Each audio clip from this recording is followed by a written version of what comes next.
दोस्तों बात करने वाले हैं बिहार डीसीईसीई बिहार पॉलिटेक्निक 2024 का फॉर्म कैसे फिल करेंगे जो मैट्रिक स्तर का होता है। यानी अगर आप मैट्रिक पास हैं और आप चाह रहे हैं 3 साल का जो है डिप्लोमा कोर्स करना, जिससे आप देखेंगे इसमें वेरियस ब्रांचेज होते हैं जैसे कि civil engineering, mechanical engineering, electrical engineering, electronics engineering, mechanical engineering auto और कंप्यूटर जो साइंस होता है, कंप्यूटर साइंस इंजीनियरिंग जो होता है, इसमें भी आप यहाँ पे कर सकते हैं पॉलिटेक्निक। तो इसके अलावा आप देखेंगे प्रिंटिंग इंजीनियरिंग भी है, टेक्सटाइल है, इसके वजह से सिरेमिक इंजीनियरिंग है और भी बहुत तरह के अलग अलग इंस्टीट्यूट में अलग अलग तरह के जो है ब्रांचेज यहाँ पे आपको दिए गए हैं। तो इन सब जो है कोर्सेज में अगर आप जो 3 साल का डिप्लोमा करना चाहते हैं और आप मैट्रिक पास हैं 2024 में या इससे पहले, तो आप जब फॉर्म को अप्लाई कर सकते हैं, इन सब कोर्स में दाखिला ले सकते हैं। बिहार के जितने भी पॉलिटेक्निक कॉलेजेस हैं उसमें दाखिला के लिए आवेदन स्टार्ट कर दिया गया है और आप जो आवेदन जो है 11 मई 2024 तक अप्लाई कर सकते हैं। फॉर्म भरने से पहले आपको कुछ जानकारी जो है यहाँ पे पता होनी चाहिए, मैं आपको बताऊंगा, जो कि आप गलती करने से बच सकते हैं। इसके अलावा फोटो सिग्नेचर का गाइडलाइंस क्या है, फी कैसे कटाना है, सभी मैं आपको बताऊंगा। क्योंकि यहाँ पे ना 3 प्रकार के कोर्स होते हैं। एक होता है पीई पॉलिटेक्निक इंजीनियरिंग, दूसरा होता है पीएम पैरामेडिकल और एक होता है पीएमएम पैरामेडिकल। इसका जो इंटरमीडिएट स्तरीय होता है वो भी यहाँ पे होता है। तो चीजों को समझेंगे एक एक चीजों को, ताकि आपको जो है कंफ्यूजन ना हो और स्टेप बाय स्टेप एक मैं फॉर्म भर के भी आपको बताने वाला हूँ। देखिए पहले आपको क्या करना है, फॉर्म कैसे भरना है, इस वेबसाइट से भरना है। आपको आना होगा बीसीईसी बोर्ड की ऑफिशियल वेबसाइट पे। बीसीईसी बोर्ड का ये ऑफिशियल वेबसाइट है जहां से आपको जो है बिहार आईटीआई, इसके अलावा बीसीईसी, इसके अलावा डीसीईसी, पीई, पीएम, पीएमएम, इसके अलावा और भी जो भी आती है एंट्रेंस एग्जाम के फॉर्म, वो सब यहाँ पे जो है भरे जाते हैं। अब यहाँ पे आप देखेंगे तो online application portal of DCC, PE, PM और पीएमएम का आपको फॉर्म मिलेगा। आप इस पे क्लिक करेंगे। जैसे फ्रेंड्स आप इस पे क्लिक करते हैं, आपका जो है सीधे ये वाला पेज ओपन हो जाता है और यहाँ पे सबसे पहले आपको इंपोर्टेंट डेट दिया हुआ है 12 अप्रैल से लेकर 11 मई 2024 तक आप फॉर्म को भरेंगे। और इसका जो एंट्रेंस एग्जाम होने वाला है फ्रेंड्स, वो आपका जो है देखेंगे जून में होने वाला है। 22 जून से लेकर 23 जून 2024 तक आप इसका एंट्रेंस एग्जाम देंगे। और अगर आपका एंट्रेंस एग्जाम निकल जाता है, आप जो है जिस भी कॉलेज में मतलब एडमिशन के लिए आपने जो है अप्लाई किया है उसके लिए काउंसलिंग कराएंगे और आपका यहाँ पे सिलेक्शन हो जाता है। तो चीजों को समझते हैं फ्रेंड्स कि कैसे फॉर्म को अप्लाई करना है, क्या क्या गाइडलाइंस को ध्यान में रखना है और स्टेप बाय स्टेप मैं आपको एक लाइव फॉर्म भर के बताता हूँ। देखिए पहले आप इस वेबसाइट पे आ जाएंगे, जैसे कि मैंने आपको बताया, मैंने आपको लिंक भी डिस्क्रिप्शन बॉक्स में प्रोवाइड कर दिया। क्लिक करके आप यहाँ पे आ जाएंगे। यहाँ आपको न्यू रजिस्ट्रेशन का ऑप्शन मिलता है, आप इस पे क्लिक करेंगे। जैसे आप इस पे क्लिक करेंगे, यहाँ पे आपको सबसे पहले पूछेगा आप किस कोर्स ग्रुप के लिए फॉर्म भरना चाहते हैं। अगर कोई बंदा सिर्फ मैट्रिक पास है और वो चाह रहा है कि हम सिर्फ इंजीनियरिंग वाला ही कोर्स करें, जैसे कि मैंने आपको बताया जिसमें सिविल, मैकेनिकल, कंप्यूटर साइंस, बहुत सारे इंजीनियरिंग के कोर्स थे, तो यहाँ पे सीधे पीई चूज करेगा, पॉलिटेक्निक इंजीनियरिंग। पी मतलब पॉलिटेक्निक, ई मतलब इंजीनियरिंग। तो यहाँ पे पीई चूज करेगा और अपनी जानकारी भर के आगे फॉर्म को अप्लाई करेगा। लेकिन कुछ ऐसे बंदे हैं जो ये चाहते हैं कि नहीं हम पॉलिटेक्निक इंजीनियरिंग भी करें मैट्रिक स्तर वाला, और एक होता है फ्रेंड्स पीएमएम, ये वाला पीएमएम में होता है कि पैरामेडिकल माध्यमिक स्तरीय।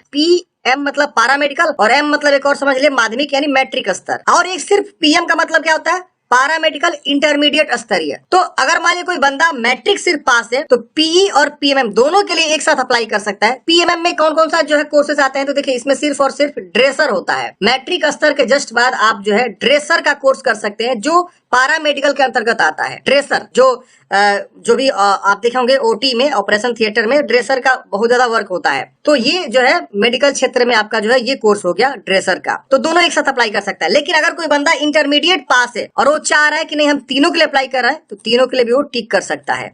अब मैं तीनों के लिए थोड़ा थोड़ा जानकारी बता देता हूँ क्या होता है। पहला हो गया पॉलिटेक्निक इंजीनियरिंग। अगर आप इंटरमीडिएट पास है और जा रहे हैं पॉलिटेक्निक इंजीनियरिंग करना तो कर सकते हैं, कोई दिक्कत नहीं होने वाला है, 3 साल में आपका होगा। इसके अलावा आप होता है पीएम पैरामेडिकल इंटरमीडिएट स्तरीय। इंटरमीडिएट स्तरीय में कितने प्रकार के कोर्सेज आते हैं मैं आपको थोड़ा सा जो है यहाँ पे बताना चाहूंगा, जिससे आपको कंफ्यूजन ना हो, क्योंकि ये बहुत सारे लोगों को कंफ्यूजन होता है और वो सिलेक्ट नहीं कर पाते हैं। फॉर्म एक ही बार भरना है, ये नहीं कि एक बार आप पीई के लिए भरेंगे, एक बार पीएम के लिए भरेंगे और पीएमएम के लिए भरेंगे, ऐसा नहीं है। आपको एक ही बार टिक करके जो है जिस भी कोर्स के लिए फॉर्म भरना चाहते हैं उसके लिए आप फॉर्म को अप्लाई करेंगे। तो देखिए यहाँ पे दिया हुआ है पीएमएम में आपका कौन सा कोर्स होता है। तो देखिए पीएमएम में आप देखेंगे तो सिर्फ ड्रेसर होता है जो मैट्रिक स्तरीय होता है, जो कि मैंने आपको यहाँ ये वाला बताया, ये वाला पीएमएम जो कि सिर्फ ड्रेसर होता है। सिर्फ एक ही कोर्स है ड्रेसर। इसके अलावा आप देखेंगे पैरामेडिकल इंटरमीडिएट स्तरीय, इसमें आपको बहुत सारे कोर्सेज आते हैं। इंटरमीडिएट स्तरीय किसके लिए, तो यहाँ पे पीएम के लिए। पीएम में कौन सा आता है, पीएम में आपका आता है इंटरमीडिएट स्तरीय, ध्यान दीजिएगा, बहुत सारे कोर्सेज आते हैं। डिप्लोमा इन फार्मेसी आता है, सैनिटरी इंस्पेक्टर, ऑप्थोमेटिकल असिस्टेंट, इसके अलावा ओटी असिस्टेंट, इसके laboratory technician, X ray technician, orthotic prosthetic सहायक,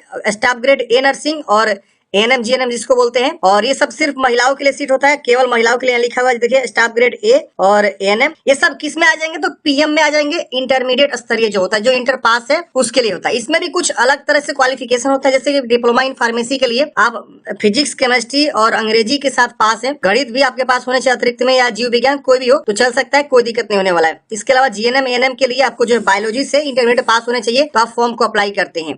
तो ये जो है पाठ्यक्रम आप यहाँ पे देखेंगे, इसके अकॉर्डिंग ही आप फॉर्म को अप्लाई करेंगे। तो फ्रेंड्स आप देख लिए यहाँ पे पीएमएम का मतलब क्या हो गया, पीएम का मतलब क्या होगा और पी का मतलब क्या होगा। तो फॉर्म भरने से पहले ये कंफ्यूजन जरूर पहले दूर कर लीजिएगा, आपको किस फील्ड में जाना है और कौन से कोर्स के लिए आप जो है फॉर्म भरना चाहते हैं। फॉर एग्जाम्पल हम यहाँ पे पॉलिटेक्निक के लिए भर रहे हैं, तो पी यहाँ पे चूज करेंगे पॉलिटेक्निक इंजीनियरिंग। यहाँ पे first name middle name last name लिखेंगे, first name middle name last name लिखेंगे, 2 बार लिखना है। डेट ऑफ बर्थ का यहाँ से चॉइस करना है। मान लीजिए आपका नाम दीपक कुमार है तो दीपक और यहाँ पे लास्ट में कुमार लिख दीजिएगा। इसके बस यहाँ पे मान लीजिए दीपक फिर यहाँ पे लास्ट में कुमार, तो आपको मैच होना चाहिए, ध्यान रहे। इसके डेट ऑफ बर्थ की चॉइस करेंगे, फिर डेट ऑफ बर्थ की यहाँ पे दोबारा चॉइस करेंगे, मोबाइल नंबर लिख के सेंड मोबाइल नंबर पे क्लिक करेंगे, आपको मोबाइल नंबर पर ओटीपी जाएगा, ओटीपी को वेरीफाई कर लेंगे। फिर ईमेल एड्रेस को लिखेंगे, सेंड ईमेल एड्रेस ओटीपी पे क्लिक करेंगे, आपके ईमेल पे ओटीपी जाएगा, इस पे ओटीपी को लिख लेंगे। पासवर्ड एक बनानी है, जैसे चाहे वैसा आप पासवर्ड बना सकते हैं। आधार नंबर लिखना है, फिर एक सिक्योरिटी क्वेश्चन कुछ भी आप चूज करेंगे और यहाँ पे उसका आंसर कुछ भी दे दीजिएगा। फिर ये कैप्चा कोड को भरेंगे, जैसे से यहाँ अंक लिखा हुआ है सिक्योरिटी पिन, फिर साइन अप पे क्लिक करेंगे। साइन अप पे क्लिक करते हैं, यहाँ पे आप देखेंगे तो आपका जो है वेरीफाई करने के लिए ऑप्शन आएगा। आप जानकारी को वेरीफाई करेंगे, हाँ सारा जानकारी सही है, अगर गलती है तो कैंसिल करके पहले सुधारेगा, नहीं गलती तो कंफर्म कर देंगे। कंफर्म करते हैं फ्रेंड्स, आपका रजिस्ट्रेशन यहाँ पे कंप्लीट हो जाता है। आपको जो है एक ईमेल भी मिल जाता है, आपका यूजर नेम आपका ईमेल आईडी होता है। आप यहाँ पे साइनिंग वाले ऑप्शन पे क्लिक करेंगे, आप लॉगिन पेज पे आ जाएंगे। यहाँ पे अपना जो है ईमेल एड्रेस को लिखना है, जो अपने पासवर्ड यहाँ पे बनाया था वो पासवर्ड लिखेंगे, कैप्चा कोड को भरेंगे, साइनिंग वाले ऑप्शन पे क्लिक करेंगे। अब यहाँ पे अपना फादर्स नेम लिखेंगे, मदर्स नेम लिखेंगे, सब कैपिटल लेटर में लिखना होता है। जो भी मैट्रिक इंटर के सर्टिफिकेट उसके अकॉर्डिंग लिखना होता है। यहाँ पे आपको बताना है, आप परमानेंट रेसिडेंट बिहार के तो यस करेंगे, और यहाँ पे स्टेट रेसिडेंशियल एलिजिबिलिटी चूज करेंगे, आपके माता पिता मूल निवासी है यहाँ के। अगर आप नहीं है तो नो भी यहाँ पे कर सकते हैं, उसके अकॉर्डिंग यहाँ पे जानकारी आएगा, तो अपने अकॉर्डिंग बताएंगे और यहाँ पे चूज करेंगे। फिर यहाँ जेंडर बताएंगे, मेल फीमेल, दोबारा जेंडर को कंफर्म करना है। कैटेगरी बताना है, जनरल है, एससी एसटी किस कैटेगरी से बिलोंग करते हैं, अपने अकॉर्डिंग कैटेगरी का चुनाव कर लेंगे। Is your family annual income less than 8 lakh, आपकी फैमिली इनकम 8 लाख से कम है तो यस करेंगे, नहीं है तो नो करेंगे, तो अपने अकॉर्डिंग बताना है। फिर यहाँ पे पूछ रहा है कि आप जो है डिसेबल्ड कोटा, यानी अगर आप डिसेबल कोटा से बिलोंग करते हैं तो यस करेंगे, मतलब विकलांग है तो अपना विकलांगता के बारे में बताएंगे यस, और परसेंटेज बताएंगे कितना परसेंट आप विकलांग है, नहीं है तो आप इसे नो कर दीजिएगा। यहाँ पे आप जो है एक्स सर्विसमैन कोटा क्लेम करना चाहते हैं, इसमें बताएंगे। और district name of the institute of passing appearing qualification examination, मतलब क्या कि पॉलिटेक्निक इंजीनियरिंग फॉर्म भरने के लिए मैट्रिक पास चाहिए, तो मैट्रिक आप कौन से जो है इंस्टीट्यूट और डिस्ट्रिक्ट से पास किए हैं। तो डिस्ट्रिक्ट नेम मतलब कौन से जिला से आप मैट्रिक पास किए हैं, तो जिला का नाम चूज करेंगे। जिस भी जिला से आप मैट्रिक पास किए हैं बिहार के, मान लीजिए सिवान में आप पढ़े हैं, मैट्रिक आपका विद्यालय जो सिवानी में था या गोपालगंज में या पटना में, तो आप अपने अकॉर्डिंग यहाँ पे बता सकते हैं। फिर बॉडी में क्या पहचान है, तिल का निशान, कांटा का निशान, जला का निशान जो भी है। फिर यहाँ पे अपना प्रॉपर एड्रेस लिखेंगे। फॉर एग्जांपल आपका गांव का नाम मान लीजिए रामपुर है तो यहाँ रामपुर लिख दीजिए। फिर पोस्ट लिख दीजिए, मान लीजिए रामेपुर है, फिर यहाँ थाना लिख दीजिए, मान लीजिए रामपुर ही है, तो ऐसा आप बताएंगे। फिर अपना राज्य चूज करेंगे, फिर यहाँ पे जो है डिस्ट्रिक्ट चूज करेंगे, डिस्ट्रिक्ट कौन सा बिलोंग करते हैं आप। पिन कोड आपका क्या है यहाँ पे आपको बता देना है, जो भी आपका पिन कोड है। और ये पूछ रहा है कि कोरेस्पोंडेंस सेम है तो इसको टिक करेंगे, सेम सेम कॉपी अलग है तो अलग अलग भी लिख सकते हैं, उसको से कंटिन्यू करना है। अब अगले स्टेप में फ्रेंड्स यहाँ पे आपको फोटोग्राफ अपलोड करनी है, यहाँ पे अंग्रेजी सिग्नेचर और यहाँ पे हिंदी सिग्नेचर। अब देखिए यहाँ पे जो अंग्रेजी सिग्नेचर और हिंदी सिग्नेचर है वो तो आपका जो भी फाइल साइज है यहाँ देखिए दिया गया है नीचे में, आपका जो भी है यहाँ पे देखिए लेस देन 100 के भी, लेकिन यहाँ पे विड्थ आपको सेट करना है 300 बाई 100 पिक्सल का होगा तो भी अपलोड होगा। और इसको आप MS ऑफिस पेंट में ओपन करके आप उसको रिसाइज कर सकते हैं, पिक्सल बदल सकते हैं। फोटोग्राफ का थोड़ा सा गाइडलाइंस अलग है, इसका भी साइज वही है लेस देन 100 KB और विड्थ 200 बाई 250, लेकिन प्रोस्पेक्टस आप पढ़ेंगे ना तो यहाँ पे लिखा हुआ है जो भी आप फोटोग्राफ यहाँ पे अपलोड करेंगे उसके नीचे आपका नाम लिखा होना चाहिए और डेट लिखा होना चाहिए, किस दिन को आपने फोटो खिंचवाया हुआ है। और यहाँ डेट लिखा गया है कि 1/1/2024 से पहले की नहीं होनी चाहिए, यानी 1 जनवरी 2024 के बाद का फोटो आपको यहाँ पे क्या करना है, अपलोड करना है। तो इस तरह का ही फोटोग्राफ आप क्या करेंगे, सैंपल है आप देख सकते हैं, अपलोड करेंगे। अपने फोटो के नीचे नाम आपका होना चाहिए और डेट कब आपने फोटो खिंचवाया हुआ है, कुछ इस प्रकार से आपको फोटोग्राफ को अपलोड करना है। चूज करेंगे, अपलोड पे क्लिक करेंगे, अपलोड हो जाएगा। उस तरह से सिग्नेचर को भी आप क्या करेंगे, अपलोड कर देंगे, उसके बाद से कंटिन्यू करेंगे। अब अगले स्टेप में फ्रेंड्स आपको जो है एजुकेशनल क्वालिफिकेशन के बारे में जानकारी देना है। तो जो भी आप कोर्स के लिए फॉर्म भर रहे हैं उसके अकॉर्डिंग जो भी क्वालिफिकेशन है वो आपको देना होगा। जैसे यहाँ पे देखिए मेरे केस में मैट्रिक बोल रहा है तो मैट्रिक की जानकारी भरेंगे, कॉलेज का नाम, फिर यहाँ पे बोर्ड का नाम आएगा, बोर्ड का नाम आप यहाँ चूज करेंगे, फिर पासिंग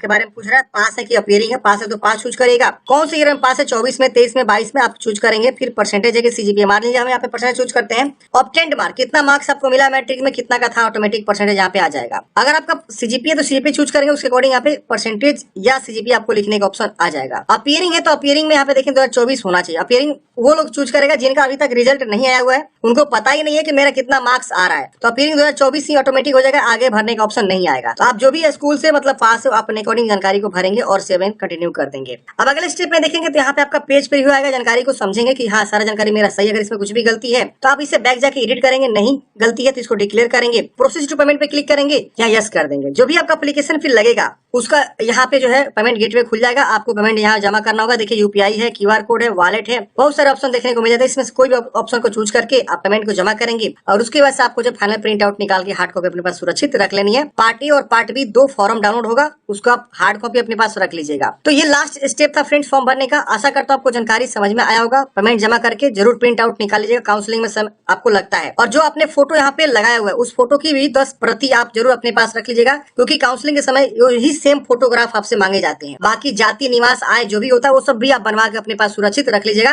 फ्यूचर में भी काम आने वाला है। आशा करता हूँ आपको जानकारी समझ में आएगा। मिलते हैं किसी नेक्स्ट वीडियो में। जय हिंद, आपका दिन शुभ हो।